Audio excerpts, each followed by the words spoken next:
राज्य मंत्रिमंडळाची थोड्याच वेळात बैठक होणार आहे। मुख्यमंत्री उपमुख्यमंत्र्यांच्या उपस्थितीत ही बैठक संपन्न होईल।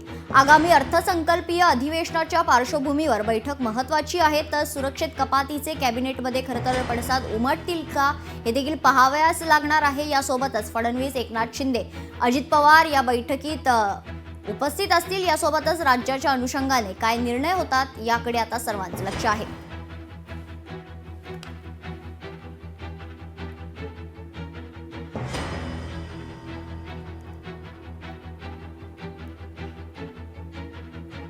तर राज्य मंत्रिमंडळाची आज दुपारी 12 वाजता बैठक होणार आहे। यावेळी मुख्यमंत्री, उपमुख्यमंत्री यांच्या उपस्थितीत बैठक संपन्न होईल।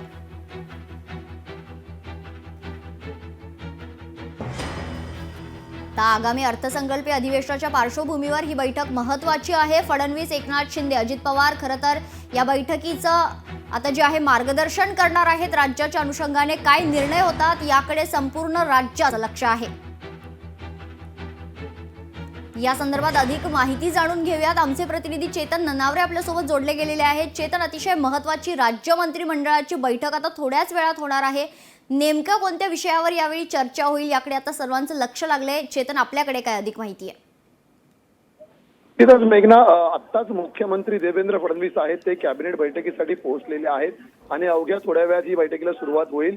महत्वाची बाब म्हणजे आपण जर पाहिलं असेल तर राज्यामधील जी वाहतूक कोंडीचा प्रश्न आहे तो सोडवायचा असेल तर रोपवे सारख्या गोष्टींचा वापर आपल्याला करावा लागेल आणि अधिकाधिक वाहतूक जी आहे ती हवाई मार्गे आपल्याला कशा प्रकारे करता येईल याचं व्यवस्थापन करावं लागेल। त्या अनुषंगाने जागा उपलब्ध करण्यासंदर्भात जी चर्चा आहे ती आजच्या कॅबिनेट बैठकमध्ये होईल।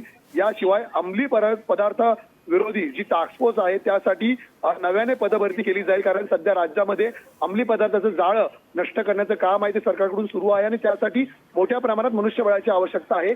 या संदर्भातील चर्चा आजच्या कॅबिनेटमध्ये होईल। आणि तिसरी महत्वाची गोष्ट म्हणजे सौर ऊर्जा प्रकल्प असेल, उपसा सिंचन योजनेसाठी किंवा ऊर्जा आणि कार्यक्षमता सुधारायची असेल त्यासाठी जी कृष्णा कोयना उपसा सिंचन योजना आहे या अंतर्गत मैसा उपसा सिंचन योजनेसाठी आज प्रशासकीय मान्यता प्रदान संदर्भात सुद्धा प्रस्ताव सादर केला जाईल। त्यामुळे आजच्या कॅबिनेट बैठकीमध्ये विशेष लक्ष असेल। निश्चितच या खरतर कॅबिनेट बैठकीकडे सर्वांचं लक्ष आहे। तुर्तास धन्यवाद चेतन, आपण दिलेल्या सविस्तर माहितीसाठी।